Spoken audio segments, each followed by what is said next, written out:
I have a new girlfriend and I'm going to live with her.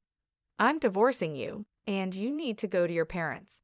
I don't understand what you're saying. I don't need you anymore. You can stay with my parents if you want to be a breadwinner or a housekeeper. Julianne, you understand. My in-laws and my husband laugh at me. They are the worst kind of people. But for me, it's better this way, so you all need to leave. My name is Julianne, and I am a 35-year-old office worker. I have spent my whole life working. After graduating from college, I started working for a major company. For about 13 years, I worked hard and earned qualifications for promotions. Thanks to that, I am now a department manager at a young age. I am blessed with a boss who always has something useful to say and a team of highly motivated and talented subordinates. My work life was very fulfilling, but my personal life was not at all. I had a boyfriend once when I was a student, but none since I started working. Worried about my situation, a friend of mine hosted a dinner party for me. That is where I met Jake. He was kind, had a nice smile, and seemed very personable. Since he was the same age as me, we had a lot in common and enjoyed talking to each other. We soon became friends, exchanged contact information, and started going out to eat alone together. Then he confessed his feelings for me, and we started dating. We got along well, he proposed to me, and we ended up getting married. I was so happy to be married to the man I loved so much. Soon after, I went to his parents' house to meet them. His parents were very kind and welcomed me with open arms. Julianne, it's nice to meet you. I can't believe such a beautiful person became Jake's bride, they cried. I am so proud of my son for bringing a good woman here. Hey, Mom and Dad, stop it. Julianne is getting scared. Oh my, if you really think so, you can say it. That's right, it's a compliment, so it's okay. His parents were very friendly and easy to talk to, just like him. Julianne works for a major company, doesn't she? Oh, that's great. It's cool to be a woman who can work hard. Will you quit your job when you get married? No, I'm going to keep working. Well, you've got a good job at a good company. That's better. I was relieved. According to my friends, their mothers-in-law often told them to quit their jobs, saying it was a wife's job to support her husband. So I was glad. I thought to myself that my future mother-in-law was generous. After greeting my parents, we got married. My heart was filled with excitement for the new married life that was about to begin. My husband moved into the house I was living in, and we started our new life together. I was very happy to be newlyweds with my husband, whom I loved very much. I was happy to be at home with him all the time and to have him home when I came back from work. 8 months into our life together, my husband said he had something he wanted to discuss with me. If you don't mind, I'd like you to live with my father and mother. What do you mean, live together? Yes, they are getting old, and I am worried about many things. I see. I can certainly understand how my husband feels. My parents are about the same age as my husband's parents, but my brother and his wife are currently living with them, so I have nothing to worry about. However, my husband is an only child, so it is understandable that he is concerned about his parents. Does this mean we are living with my in-laws? Yes, it would. But do they have a room available for us? They use every room for some reason or another. About that, if you like, I think it would be a good idea to renovate my parents' house and make it a 2-family house. 2 families. Yes, if we do that, it will be much cheaper than buying a new house. We can live in a beautiful and spacious house while still maintaining our privacy, right? I see. I thought it was an attractive idea. My in-laws are kind people, and if we live in 2 houses, it won't be as stressful. Yes, that's fine. Really? Thank you. My mom and dad will be so happy. I was happy to see my husband so happy. Later, my in-laws came to visit us, and both of them were very grateful. I even thought that with such a kind and cheerful family, I wouldn't mind not having 2 households. Soon after, my husband and I discussed remodeling my in-laws' house. The cost would be around $200,000. As we were discussing it, my husband made a surprising remark. Actually, I have a favor to ask you. Can you pay for the remodeling? What do you mean? The full amount? Yes. Why? My husband looked very uncomfortable. Actually, we are in debt. I was shocked. Neither my husband nor my in-laws had ever mentioned this when we were dating or when we got married. How much debt do they have?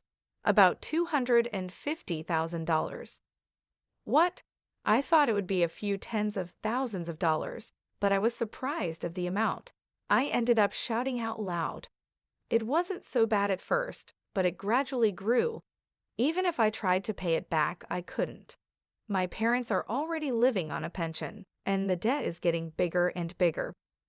I see. I couldn't hide my surprise and upset at the sudden revelation. I had no idea that my in-laws owed such a large sum of money. Julianne, I need a favor. Will you help me pay off my father and father-in-law's debt? They can't afford it anymore, and I don't make a very good salary either. Then isn't it going to be tough to renovate the house and live together as two families? No, that's important, so let's go ahead as planned. You have asked me to pay for the remodeling and your father's debt. I'm on the hook for $250,000. I know I'm talking about difficult things, but I want to take care of my life with you, Julianne, and I want to protect my mom and dad. It's because I love both my parents and you. I'm sorry I'm being greedy, but if you really love me, please help me. I'll pay you back little by little. I was very upset. My husband and my in-laws had no one to turn to but me. I knew my husband really loved me, but I felt deceived by his words. Love is blind, I thought. Okay, I'll pay for it, I agreed. My husband said, "Thank you so much," and shook my hand. He told my in-laws, and later they came to our house to apologize. My mother-in-law even cried tears of joy. I have to do my best from now on, I thought. I had to take over my in-laws' debt and was determined to do it. Although I had some savings, I was afraid to pay it all at once, so I decided to pay $60,000 from my savings and then the rest in installments. My in-laws joined us to discuss the repayment. I explained my plan for installments, and they said I could do whatever I wanted. Why don't you transfer the money directly to the account for debt repayment? We're not very good at managing money, and I'm a little afraid to transfer a lot of money, my husband said. My in-laws nodded. It would be time-consuming for me to transfer the money to my in-laws' account, and then for them to transfer it to their repayment account. Since it was a large sum, I didn't want the money to get lost in the process, so I agreed to transfer it directly. Once the conversation was settled, my in-laws looked very relieved. Now we don't have to be afraid of the monthly debt collection. It's been really scary. Dad and Mom, you should thank Julianne properly. Well, I can't tell you how many times I thanked you. I can't thank you enough. Thank you so much. I'm so glad Julianne became his wife. No, I said. I was happy that my in-laws were happy. However, I felt a little uncomfortable because I thought they might see me as just a money source. Even though I felt a bit bad, I wanted to take care of my beloved husband's family. With that in mind, I began to make the payments, and we remodeled our house, making it a two-family home. We started living together in a beautiful and spacious house. My in-laws were very happy, and my husband's eyes lit up at the new house. I enjoyed cooking in the new kitchen and was glad we did the remodeling. It was more convenient and closer to work, which shortened my commute and gave me more free time. I could use that time to study. I worked hard every day to pay off the debt. However, something bothered me. My husband did not help pay off the debt at all. When I told him about my in-laws' debt, he said he would help, but he never paid anything from his own paycheck. When I asked him about it, he said his salary was not enough. I asked to see his pay stubs, but he refused, so I didn't know how much he earned. I worked hard for about a year to pay off the debt. One day, my in-laws asked how much money was left to repay. If it's been a year, you haven't paid back that much, right? Well, we've paid back about $60,000 this year, so the remainder is roughly $180,000. My in-laws were extremely surprised. What? You paid back that much, Julianne? That's amazing. At this pace, you'll finish paying off the loan in about 5 years. If I work hard, I'll be able to pay it off, I replied. Thank you so much, my in-laws said, crying and happy. Seeing them so happy made all the hard work worth it. A few days later, I faced an unexpected situation. I had to work overtime, so I told my husband I would be home late. However, the work went smoothly and we finished on time. I hurried home, planning to cook dinner for my husband. When I opened the front door, I saw my in-laws' shoes.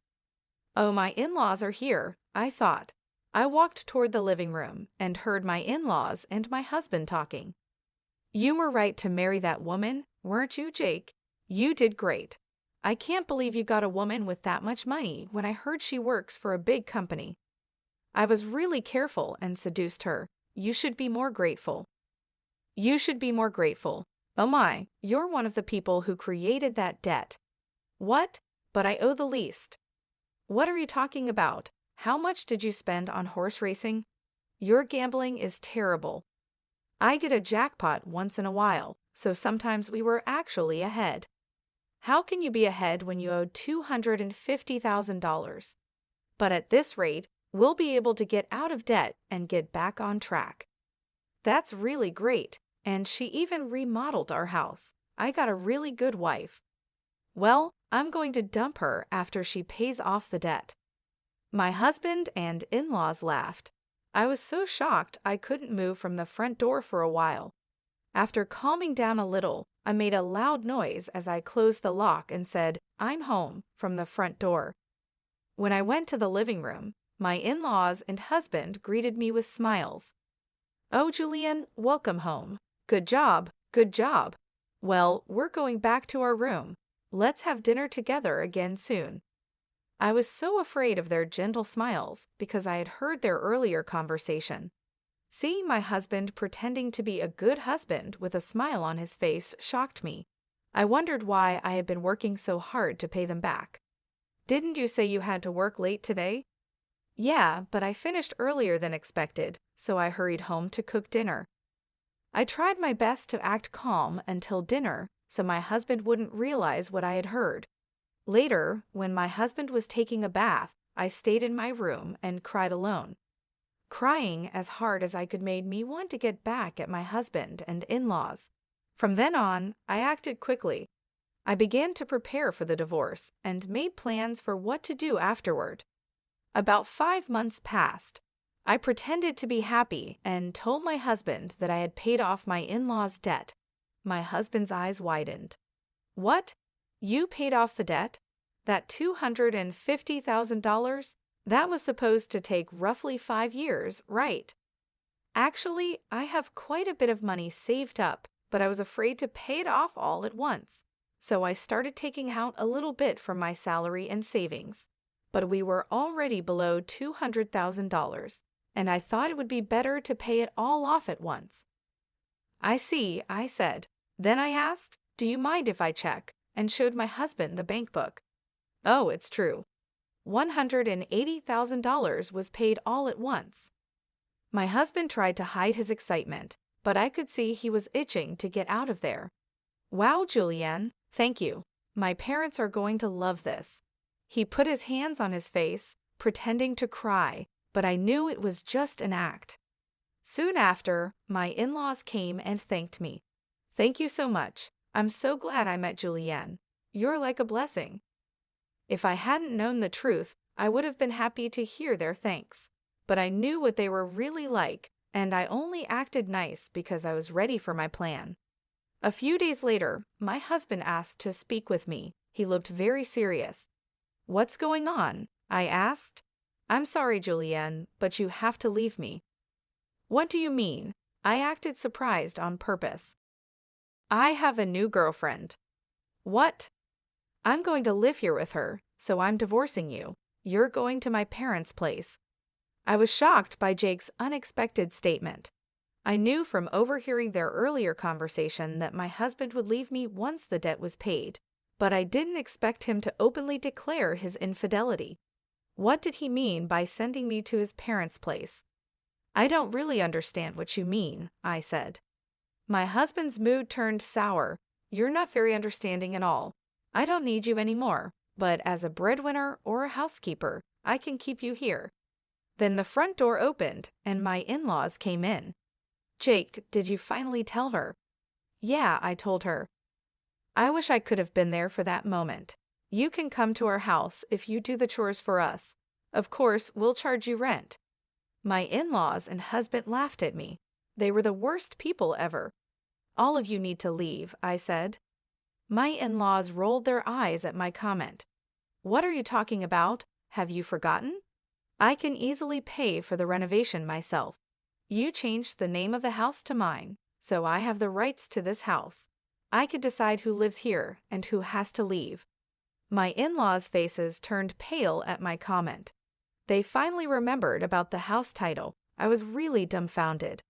I'm sorry, but you can't live here anymore. If we get divorced, you'll be strangers.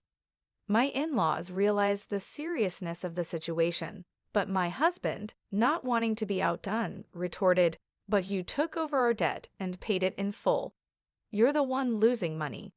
If we had no debt, we could at least afford a new place to live." That's true. Thank you for letting us live in a nice house while you pay our debts, my in-laws and husband said. I'm sorry, but I didn't pay off the rest of the $180,000 debt. What? No, but you had money missing from your bank book. That was just a separate account I created and moved money around in. The debt hasn't changed from $180,000. I just haven't had the collections come yet because I've been paying large sums continuously. But it's time for them to come, so you are responsible for paying the rest. My husband and in-laws were shocked. Then I warned them, Jake, you told me you were having an affair, so you should pay alimony. I'll charge your partner for the affair too. Oh no, she went out with me because she thought I had money and a house. If I have to pay alimony, she'll dump me. I don't care about that. No, I apologize. Please don't leave us, my husband pleaded. My husband was afraid of being dumped by his lover, and my in-laws were afraid of being left by me. They were truly selfish. I have nothing to do with you people anymore, no matter what you say. I have also put this house on the market. I will also have you pay the $120,000 debt I paid on your behalf through my lawyer. My in-laws froze, stunned by the loss of everything they had. I then demanded a divorce and alimony from my husband through my lawyer. I also demanded alimony from his lover and $120,000 from my in-laws for what I had paid. Actually, that renovated house sold for about $400,000. It was in a good location, and a family looking for a duplex bought it at a good price. I had to pay $320,000, which included the $120,000 debt and $200,000 for the renovation. However, I ended up gaining $80,000 from selling the house. Additionally, I received alimony from my ex-husband and his affair partner, which greatly improved my financial situation. On top of that, I got a $120,000 payment from my ex-parents-in-law. I ended up benefiting the most from this situation. I believe this is fair because the damage I suffered was significant enough to make me distrust people.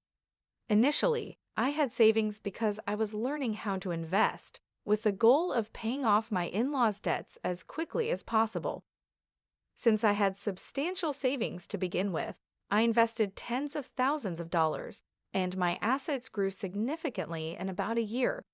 Additionally, I received a raise at work, so my earnings increased. Because of my savings and investments, I was able to take such drastic steps. My former in-laws ended up back in debt and lost their house, but they deserved it for deceiving me. People who cheat others should face the consequences. This experience has taught me to be more cautious and develop a better sense of judgment about people. Moving forward, I will continue to save and increase my assets so I can live a comfortable life in my old age. I want to make happy memories with people I can truly trust. For example, I started by focusing on improving my financial knowledge. I took courses and read books about investing and personal finance. This helped me make informed decisions about where to invest my money. Over time, I diversified my investments, spreading them across different asset classes like stocks, bonds, and real estate. This strategy helped grow my wealth steadily and securely. Furthermore, I took advantage of opportunities to advance my career. I sought out additional training and certifications related to my field. These efforts paid off when I received a significant promotion and raise. The increased income allowed me to save more and invest more aggressively. Through all of this, I remained focused on my long-term goals. I wanted to ensure that I could retire comfortably and enjoy my later years without financial worries. I'd also wanted to be in a position to help my loved ones if they ever needed support. This vision kept me motivated and disciplined. Eventually, my efforts paid off. I was able to buy a beautiful home in a great neighborhood. I also traveled to places I had always dreamed of visiting. More importantly, I built strong relationships with friends and family who truly cared about me. These connections brought me joy and fulfillment. Looking back, I realized that the challenges I faced with my ex-husband and in-laws taught me valuable lessons.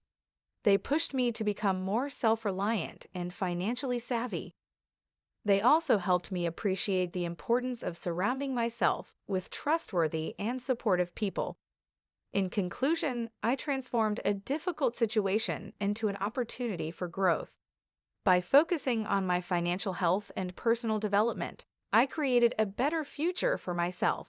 I hope my story inspires others to take control of their lives and make positive changes. What did you think of the story? Please subscribe to our channel and see you in the next video.